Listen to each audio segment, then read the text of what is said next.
Everybody loves a good kill confirm, especially the kind that regularly kills people sub 100%. For DK, everyone knows about his infamous cargo up throw up air kill confirm. Known widely by the community as the Ding Dong, the pDKO is quite a threatening kill confirm that, when mastered, can become an incredibly consistent way to take stocks off your opponent. So how do you do it?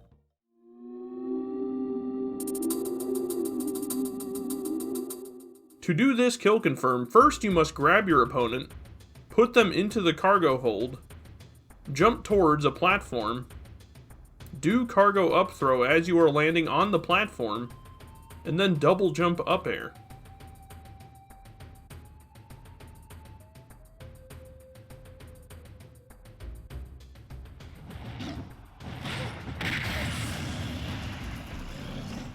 Pretty simple, right? Well, it is not as simple as one might think.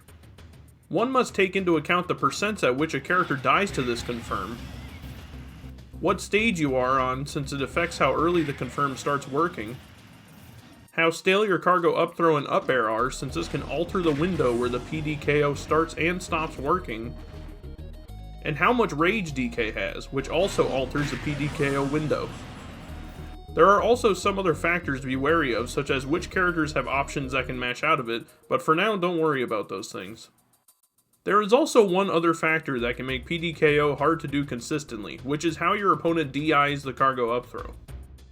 Depending on how they DI, you must adjust your drift during your second jump to meet them where they DI. Do not worry, with practice you can react to your opponent's DI and make it so you are hitting pDKOs much more often than not. Let's go over what I think is the optimal pDKO method, both in terms of timing inputs and how having a shoulder button for jump makes the whole process much smoother.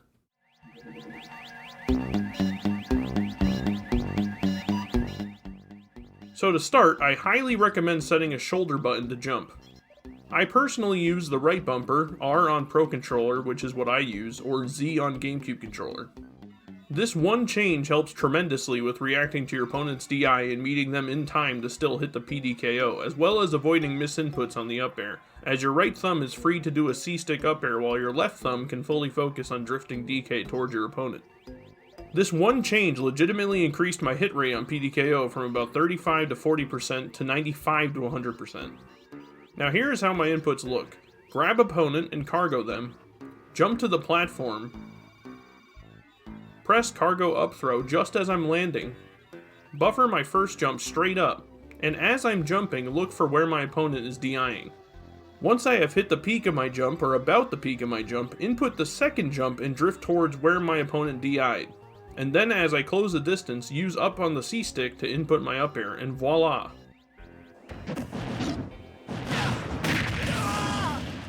Now, pDKO will still take some time to get used to even with this easier method, so I highly recommend getting the training mod pack if you can, as it is the type of combo that the training mod helps with practicing substantially. Plus, a lot of the factors outside of the execution of pDKO that I mentioned previously will make it hard to do on the fly during a real match. But the better you get at executing the combo, the more brain power you can use to pay attention to other pDKO factors. Eventually, it just becomes muscle memory, so you can essentially use 100% focus on deciding if pDKO will work, and also reacting to your opponent's DI when you go for it.